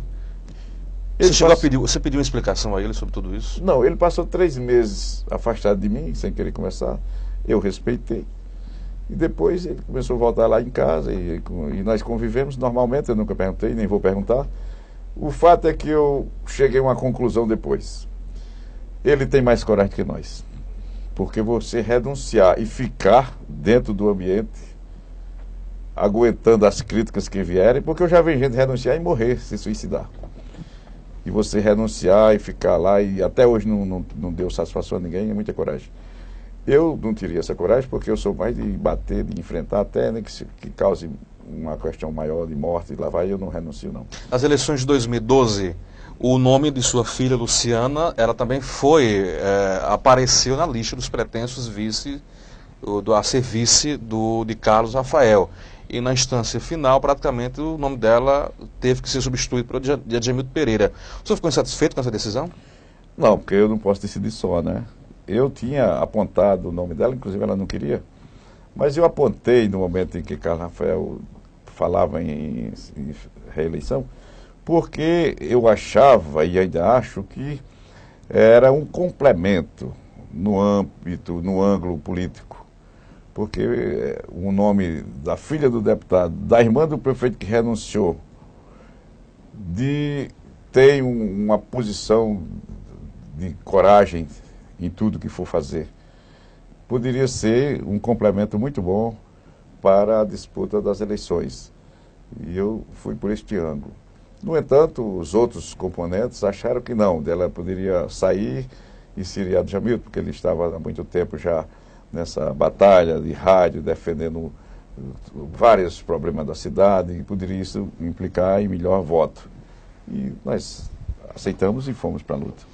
Comenta-se que depois dessa decisão, Vitoriano não teria participado tão ativamente da campanha. Inclusive, após Carlos Rafael não lograr isso na campanha, o deputado teria feito um pronunciamento na emissora dizendo que já era consciente que ele não iria vencer. Houve de fato toda essa situação, deputado? Você sabia que tinha problemas dentro do projeto de reeleição de Carlos Rafael? Olha, o que eu disse eu repito do mesmo jeito, porque, vejamos, eu garanti que ficaria na campanha com ele. Ele, com todos os membros, disseram que bastava vir nos comícios, e eu vim a todos. Teve dia que eu vim aqui e voltei no mesmo dia. Em nenhum debate eu faltei. Visitar a zona rural onde eles me mandaram, eu fui. Eu cumpri fielmente o que foi me dado. Eles cumpriram com a parte deles? A parte dele era fazer a própria campanha, né? Eu estou dizendo as minhas tarefas eu cumpri. Pois então, o que acontece? Nessa declaração que fizeram depois, quiseram fazer um carro de batalha, né? Eu disse nas ocasiões que me encontrei com ele, que ele sempre ia, semanalmente, ia para uma pessoa para a gente avaliar, e eu dizia, olha, me diga uma coisa, como é que anda as pesquisas? Você está fazendo? Ele dizia, estou. Eu digo, como é que anda? Ele dizia, olha, hoje ela está ganhando. Hoje ela está ganhando. É a faixa de tanto por cento. Aí eu calcular, dá 2.800 de maioria. Mas na outra semana a gente vai fazer uma série de outras alterações no trabalho e vamos tomar. Digo, olha, para você ganhar, você tem que puxar 1.500 votos. Você ganha com 100. E para você tirar esses 1.500 votos lá para cá, aí você faça tais e tais ações que você toma, você puxa. Aí ele vinha, super animado. Quando mais uma semana ele fez, rapaz, não pude fazer ainda. E como é que está? Fez outra pesquisa? Não, estou terminado de fazer, mas ainda é aquilo mesmo. Eu digo, não pode, está se aproximando o dia. Está se aproximando o dia. Você tem que batalhar para inverter isso. Aí veio a fase que os comícios estavam bonitos demais, né? Muito animadores, e que a equipe dizia, não, nós já estamos ganhando. Eu dizia, não é comício, não é a realidade. Eu sou velho em política. Eu sou velho em política. Dormiu eleito e acordou. Eu já passei por tudo isso. Então eu dizia, olha, Rafael, a gente tem que olhar o seguinte, muitas vezes os eleitores do outro lado não gostam de sair às ruas, eles vão dormir. E os nossos eleitores, os seus eleitores, são de jovens. Jovens vão mesmo. Se você chamar 10 vezes por dia, todas as vezes eles vão. E fazem zoada, mais do que qualquer outra categoria. E daí não dá para você confiar que essa é a vitória. Não dá. Vamos para as pesquisas. As pesquisas é o que valoriza. Então foi o que eu disse da época, que a coisa caminhou até o fim, ele mesmo me dando as informações. Então, eu acho que houve nessa história a mudança de estratégia, de acreditar mais nos comícios, mais na oratória, mais no discurso, do que nas outras ações. Era uma coisa que dava, para quem tem experiência para notar, que em 1 ano e 6 meses de prefeitura, você não faz o seu nome o suficiente para ultrapassar quem já passou 8 anos. Só basta pensar por aí. Não tem como, em 1 ano e 6 meses, por mais que você trabalhe bem como administrador, projetar o senhor numa altura para disputar uma campanha. Não ultrapassa o outro que já foi 8 anos, 9 anos, a não ser que aquela pessoa tenha sido muito destruidora ou muito fraca. Aí, isso é algo que dá para ser partido por aí. E eu acho que quem depois quis misturar, confundir, foi simplesmente alguém que pensou em bagunçar a nossa convivência política, que está indo muito bem, o nosso grupo, para separar, porque eu acho que é assim. Quem faz política pensando em todas as possibilidades. É a possibilidade de... É a arte das possibilidades. Possibilidade. Você tem sempre que armar alguma coisa, ou para crescer ou para derrubar o outro. Deputado, como é que anda o seu processo de reeleição? Inclusive já se comenta, foi divulgado muitas vezes na imprensa e volta à tona novamente, que o deputado já teria fechado alguns acordos com alguns vereadores da Câmara Municipal de Cajazeiras. Existe esse acordo chamado Acordo dos Sete? Já foi inclusive publicado no último sábado, que nós fizemos o nosso encontro no Espaço do Cidadão, o chamado Espaço Popular. Todos 7 foram, fizemos a fotografia oficial, está aí todos circulando com essas fotografias e estão conscientes de que o nosso trabalho na Assembleia é o melhor trabalho para Cajazeiras. Não adianta, a não ser que alguém queira atrapalhar nosso trabalho ou queira botar outra pessoa na esperança de botar... Porque o adversário só deseja que o outro vá para casa mesmo. Mas ninguém venha dizer a mim nem a ninguém no estado da Paraíba de que meu trabalho na Assembleia hoje não é um trabalho que recebe apoio de todos os lugares. Porque eu estou hoje cansado de parar em sinal de trânsito, chegar em supermercado e ter que passar um tempão conversando com gente que eu nunca vi para dizer que meu trabalho é excelente como deputado. E que Cajazeiras está de parabéns por ter um deputado que não fica... Você fala dessa experiência na capital. Da João Pessoa. Mas você acha que o interior compreende esse nível de trabalho seu, essa nova leitura de trabalho na AL? Sempre confia. O Estado não é mais aquele Estado antigo onde você só acreditava se ouvisse no rádio. E a rede? E a internet? As redes sociais. Isso aí está sendo hoje a melhor coisa que se pode fazer para você merecer apoio de quem realmente quer lhe conhecer. E eu estou, graças a Deus, muito bem no Estado inteiro, porque nós estamos sempre nas posições que outros não conseguiram. Vejamos, eu fui relator do orçamento da Assembleia durante esses 2 últimos anos e foram os melhores momentos que a Assembleia teve em relação a orçamentos. Porque nós fizemos com cuidado mesmo, vivendo aquilo ali. Eu não mandei alguém fazer o orçamento, não, eu mesmo fui fazer. E nós dominamos a coisa. Levamos os recursos para os seus devidos lugares, contemplamos as categorias que realmente precisam ser contempladas. Não fomos trabalhar aquela história que fulano, a categoria tal, não votou em mim, não vai ser preciso trabalhar por ela, não. Eu sempre trabalhei de bandeira equitativa. Deputado, hoje você é oposição ao governo do Estado da Paraíba. É oposição ferrenha ou você está aberto a conversações? Olha, eu sou equilibrado, seguro do que quero. O governo já me chamou 5 vezes para ir lá. Queria no começo, a primeira vez, mandou ali para São Gonçalo, um encontro lá com Ademir Soares. Eu fui, cheguei lá, Ademir Silva, eu vim para combinar, você quer, quer não.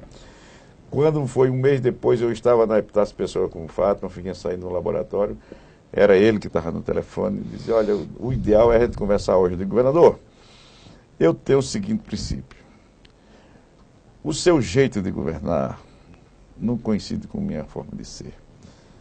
A forma como o senhor conserva ou cativa suas amizades não consegue ser do meu jeito, porque os seus antigos amigos já não são os seus amigos mais. Os novos amigos estão todos saindo porque não aguentam. E os que vierem depois simplesmente vão se destruir, então vamos trabalhar cada um no seu lugar. Então, não é coisa de agredir, de nada não. É simplesmente eu me posiciono mostrando que a minha posição de ver o mundo, o jeito que eu queria ver essa Paraíba andar, não é o jeito que o governador toca. Não é o jeito. Porque o governador faz o seguinte, só na forma como ele aparece, de público, é uma forma de deboche.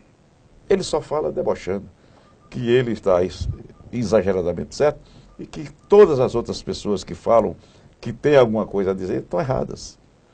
E que o que ele está fazendo ninguém nunca fez, quando na verdade é o contrário. Quer dizer, eu tenho muita experiência em política, em administração. Eu sei o que é fazer para crescer. Eu sei o que é que a gente precisa fazer para esse Estado se desenvolver. O senhor aposta no nome de veneziano? É o melhor nome hoje das oposições da Paraíba? Com certeza. E Vitalzinho? É a mesma coisa. são da mesma família, são irmãos. Eu acho que os dois, para onde for, pesam do mesmo tanto. Eu acho até que Vené é melhor. Por quê? Porque Vené ele tem um público jovem que quer apenas porque ele é cabeludo. E o Vital não é. Vital tem que ser cabeludo também. Como é engraçado? Deputado, eu gostaria de sabatiná-lo um pouco mais, mas infelizmente, como eu falei agora há pouco, somos escravos do tempo, nosso tempo aí já se exauriu. Mas eu quero deixar o convite em aberto para que você volte aí, para que a gente possa conversar um pouco mais sobre a sua experiência, a sua trajetória política em Cajazeiras e também no seu primeiro mandato como deputado estadual e também alguns projetos importantes que infelizmente o tempo não vai permitir que possamos adentrar nisso. Mas eu quero aproveitar nesse rapidinho e fazer um jogo rápido. Eu cito o nome de algo ou de alguém e você diz a primeira coisa que vem à sua cabeça. Cajazeiras. Minha cidade, haverei de morrer por ela. João Pessoa. Gosto também porque é uma cidade que representa para o Brasil uma coisa nova de segurança e de firmeza. Se não fosse médico e político, seria o quê? Agricultor. Concluiu o curso de advocacia? Vou concluir daqui a 2 anos. Por que advocacia? Porque eu queria descobrir quais eram as verdadeiras razões de tanto desmantelo na justiça. Conseguiu encontrá-las? Ainda não, porque é complicado. Uma lembrança de infância Fui de queimar, Cajazeiras. caí dentro do fogo uma vez e queimei a perna. Deputado Vitoriano tem medo de alguma coisa? Tenho. De quê? De Deus. Só de Deus? Só. Porque Deus, quando quer botar cabresto na gente, mas bota ligeirinho e você nem nota. Não adianta querer fazer o que ele não aceita, o que ele não deixa. Você se considera hoje um homem mais maduro? Sou maduro. Se arrepende de alguma coisa? Sim. Por exemplo? Eu, quando jovem, eu me precipitei em algumas coisas que hoje eu não faria mais. Comprou muitas brigas, muitas inimizades. Perdoas? Eu não tenho inimizade a não ser por questões políticas. E são todas que já tivemos, perdão, diversos. Não tenho ninguém guardado como inimigo. Vitoriano toparia voltar a ser candidato a prefeito de Cajazeiras? Olha, tem uma carta minha que eu entreguei à população no ano de 96, porque naquele momento eu não aceitava perder. Sabe por quê? Porque eu estava com um índice de aceitação muito alto, mais de 60%. Eu estava vendo que Cajazeiras precisava de mim de novo, porque tudo que eu havia montado até o ano de 92 estava voltando a zero, estava se acabando tudo. E o povo cobrava, dizia que eu tinha que voltar. E eu então entrei para disputar com essa certeza que seria eleito. Meu vice era Deusdedit. E de repente, quando faltando 30 dias, Maranhão mandou eletrificar o resto da zona rural todinha para o Dr. Epitácio ganhar de mim. E ainda ganhou com poucos votos. Daí eu entendi que não dava mais para a gente sonhar e correr em direção à prefeitura quando o povo estava se esquecendo tão imediatamente de duas administrações que, comparadas, eram muito distantes uma da outra. Então você não toparia? Eu acredito que não, porque a minha ideia é continuar como parlamentar e, se possível, subir de posição de parlamentar, porque eu estou me sentindo muito útil na área do legislativo e querendo que a Cajazeira nossa não fique somente nessa história do político dela ser só deputado e prefeito e mais nada. Um sonho? O meu sonho é grande, eu não gosto de sonhar pequeno, não. Cite um deles. Eu queria governar algo maior do que Cajazeiras. O Estado? Se possível, eu aceitaria. E se pudesse. Deputado, muito obrigado pela sua participação. Eu quero, inclusive, pedir desculpas, porque, infelizmente, a gente não deu para abordar todos os temas necessários no programa. Mas espero que você possa voltar aqui e nos prestigiar com o seu conhecimento e suas experiências de vida. Conrado, eu te digo sinceramente que nada me deu tanta alegria na vida até hoje quanto foi esse momento de estar na minha Cajazeiras falando dessa maneira. Eu sempre falei em Cajazeira por rádio. Agora, assim, através da televisão, de maneira tão descontraída. Não sei se você notou, quando você disse que é uma conversa livre, eu gosto, se é conversa livre, eu quero falar como se eu estivesse lá no sítio. Com certeza. Eu não trago aqui aquele estilo que quando eu estou falando na Assembleia ou quando eu estou em outros meios, eu controlo o jeito de falar minhas frases, eu saio equilibrando, porque mais é outro comedido. meio. Mas quando é para falar assim, à vontade, eu prefiro falar gaguejando, com a linguagem como se estivesse num sítio. Entendo. Porque eu tenho uma facilidade muito grande de me adaptar ao ambiente. Eu gosto muito de gramática portuguesa, eu gosto de falar as coisas certinhas, quando há o espaço. Mas quando é assim, à vontade, eu prefiro Mais falar como se eu intimista, estivesse lá no sítio, do jeito O intuito é isso. gaguejando, que eu acho que tem até alguém em casa que deve dizer que esse homem está fazendo curso de direito, já terminou medicina, já fez 3 especialidades, e ainda está desse jeito. Mas é porque eu quero ser assim aqui. Eu quero ser assim. Então, agradeço muito. Você me proporcionou um momento muito bom mesmo, e fez eu falar o que eu queria falar em casa mesmo. Aqui era que... Sabe por quê? Tem gente que acha que eu sou rico, eu nasci rico. Acha que eu nunca sofri. E outros acham que quando eu digo trabalho, que arranja com trabalho, o cara é porque ele nunca trabalhou. Pois ainda hoje eu trabalho. Eu estou com 16 dias aqui. Dentre esses dias eu estou no pós-operatório de vesícula que eu fiz. Está com 29 dias que eu operei de vesícula. E vou para o sítio. Assim que me dá uma brechinha, e chego lá, trabalho o dia todo na roça. Muito bem. Sucesso. É incrível, deputado. mas é porque eu gosto. Sucesso, boa sorte. Muito obrigado. Boa noite. Muito bem, final do nosso programa Interview, nós temos um compromisso também agendado amanhã às 18 horas com mais um bate-papo. Espero contar com você, amigo telespectador, nos acompanhando via online. A todos vocês, o nosso muito obrigado, um abraço e até amanhã.